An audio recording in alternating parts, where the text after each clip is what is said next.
Hi ನಮಸ್ಕಾರ, welcome back to my mini vlog. ಇವತ್ತು ತರಕಾರಿ ಸಾಗುನ ನಾನು ಯಾವ ಥರ ಮಾಡ್ತೀನಿ ಅನ್ನೋದು ತೋರಿಸ್ತಿದ್ದೀನಿ. ಸ್ವಲ್ಪ ಪುದೀನ, ಕೊತ್ತಂಬರಿ, 1 ಟೇಬಲ್ ಸ್ಪೂನ್ ಅಷ್ಟು ಜೀರಿಗೆ, 1-2 ಟೇಬಲ್ ಸ್ಪೂನ್ ಅಷ್ಟು ಹುರ್ಗಡ್ಲೆ, 2 ಏಲಕ್ಕಿ, 2 ಲವಂಗ, 3 ಚಕ್ಕೆ, ಖಾರಕ್ಕೆ ತಕ್ಕಷ್ಟು ಹಸಿಮೆಣಸಿನ್ಕಾಯಿ, ಸ್ವಲ್ಪ ಕಾಯಿ ತುರಿ ಇಷ್ಟನ್ನು ತೊಗೊಂಡಿದ್ದೀನಿ. ಇಷ್ಟನ್ನು ನೈಸಾಗಿ ಪೇಸ್ಟ್ ಮಾಡ್ಕೊಬೇಕು. ತರಿಯಾಗಿ ಮಾಡಿದ್ರೆ ಸಾಗು ಚೆನ್ನಾಗಿ ಆಗಲ್ಲ. ಆಮೇಲೆ ಒಂದು ಕುಕ್ಕರಿಗೆ ಒಂದು 3 ಟೇಬಲ್ ಸ್ಪೂನ್ ಅಷ್ಟು ಆಯಿಲ್ ಹಾಕಿ ಅದು ಕಾಯ್ದ ಮೇಲೆ ಈರುಳ್ಳಿ ಮತ್ತು ಕರ್ಬೇವು ಹಾಕೊಂತಿದ್ದೀನಿ. ಆಮೇಲೆ 1 ಟೇಬಲ್ ಸ್ಪೂನ್ ಅಷ್ಟು ಜಿಂಜರ್ ಗಾರ್ಲಿಕ್ ಪೇಸ್ಟ್ ಹಾಕ್ತಿದ್ದೀನಿ. ಅದೆಲ್ಲ ಫ್ರೈ ಆದ್ಮೇಲೆ ತರಕಾರಿಗಳೆಲ್ಲ ಹಾಕ್ತಿದ್ದೀನಿ.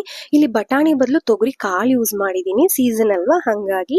ಆಮೇಲೆ ಟೊಮೆಟೊ, ಉಪ್ಪು ಎಲ್ಲ ಹಾಕಿ ಚೆನ್ನಾಗಿ ಫ್ರೈ ಮಾಡಿಕೊಂಡು ರುಬ್ಬಿರೋವಂಥ ಪೇಸ್ಟ್ ಹಾಕಿ ನೀರು ಸ್ವಲ್ಪನೇ ಹಾಕ್ಕೊಂಡು ನೋಡ್ಕೊಂಡು ಅಡ್ಜಸ್ಟ್ ಮಾಡ್ಕೊಬೇಕು.